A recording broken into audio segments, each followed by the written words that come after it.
nôn ấm mình tập bằng lên nước xôm những cái hot những cái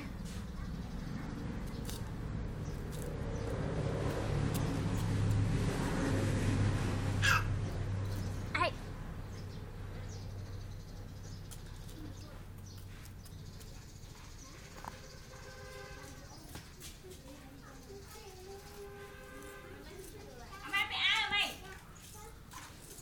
hả bắt chip búa ha bắt chip búa ha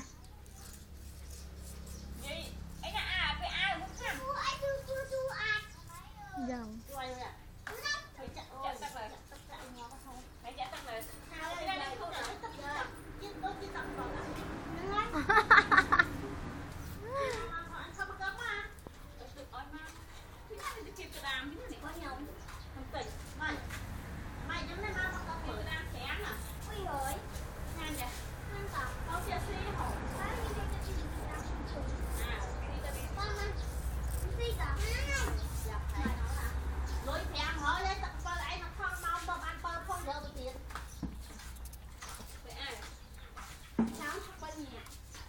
quán ăn mẹ thì